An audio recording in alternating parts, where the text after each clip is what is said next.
High, আগের ভিডিওতে কিন্তু আমি তোমাদেরকে দেখিয়েছিলাম যে আমরা গুয়াহাটি স্টেশনে নেমে গেছি। আর এখন আমরা গুয়াহাটি স্টেশন থেকে যাব হচ্ছে শিলংয়ের উদ্দেশ্যে।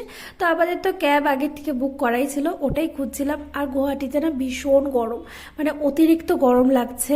আমার তো একদমই ভালো লাগছিল না। যাই হোক, তারপর ক্যাবটা সাথে সাথে খুঁজে পেয়ে গেছি, তারপর ক্যাবে উঠে পড়েছি। আর এই সাইডটা না মানে আমরা যেহেতু কামাখ্যা স্টেশনে নেমেছি, তো এদিকে না কামাখ্যার গেট আছে।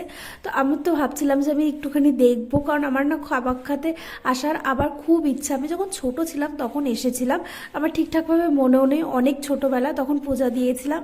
তো বড় হয়ে যাওয়ার পর আমার খুব ইচ্ছা, জানি না কবে আসবো, কিন্তু খুব তাড়াতাড়ি আমার আসার ইচ্ছা। আর এই জায়গাটা, এই ব্রিজটা দারুণ লাগছে, মানে এত সুন্দর ওয়েদারটা লাগছে। মেঘগুলো ওই সাইডে না একদম অন্ধকার করেছে, ভাবছি যে হয়তো বা বৃষ্টি হবে। আর ড্রাইভারও বলছে যে হয়তো বা শিলংয়ে বৃষ্টি। আর এদিকে আমি একটা মিরিন্ডা কিনে নিয়েছি, কারণ আমার না একটু খিদা খিদা পাচ্ছিল, আর একটু ঠান্ডাও কিছু খেতে ইচ্ছা করছিল। আর সামনে একটা মোমোর দোকান ছিল। তো যাই হোক, এখান থেকে মোমো কিনলাম। মোমোটা খুব একটা কি একদমই ভালো না, মোমোর উপর একটা মশলা ছিল এতটা বাজে খেতে। যাই হোক, কি করব, পুরাটা তো আর ফেলানো যাবে না। দুই একটা মোমো খেয়েছিলাম, আর বেশি খাইনি। কিন্তু শিলং যেতে যেতে বৃষ্টি এদিকে শুরু হয়েও গেল। তারপর এখানে একটু ফ্রেশ হওয়ার জন্য দাঁড়িয়েছিলাম। এখন তো এখানে একটু দাঁড়িয়েছি ফ্রেশ হওয়ার জন্য, বাথরুম টাথরুম যাওয়ার জন্য, কিছু খাওয়ার জন্য। বাথরুমে গিয়ে চলে এসেছি, বসে পড়েছি, কারণ আমার শরীরটা একদম খারাপ লাগছে।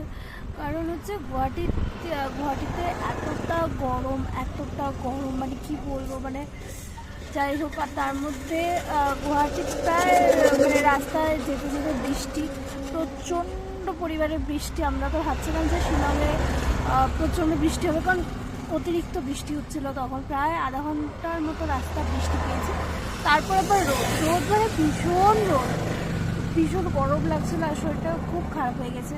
বাট এখন দেখছি যে না, এখন হাওয়া দিচ্ছে, ওয়েদারটা খুব সুন্দর, এমন একটা হাওয়া দিচ্ছে। তো হাওয়া দিলে ভালো লাগে।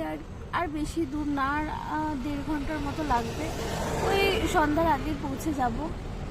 এবার আমি ভাবছি যে কতক্ষণে পৌঁছাবো, একটু রেস্ট করবো, ভালো লাগছে না। যেহেতু কালকে রাত্রে একদম ঘুমায়নি। ট্রেন তো 6:30টার সময় ছিল, কিন্তু যেতে মানে উঠছি অনেক রাতেবেলা, মানে রাতেবেলা ঘুমাতে একটা বেজেছে। তারপর উঠে পড়েছি হচ্ছে প্রায় 3টার সময়। তো এই জন্য আর ভালো লাগছে না, শরীর একদম দিচ্ছে না। তখন ভাবছি যে কী খাবো। আর এই যে আঙ্কেল চিপস, আসলে শরীরটা এতটা খারাপ করতো না। একে তো গরম, তার মধ্যে মোমোটা খাওয়ার পরে না আমার শরীরটা খুব খারাপ লাগছে। জানি না মোমোটার উপরে কী একটা মশলা ছিল, খেতে খুব বাজে ছিল।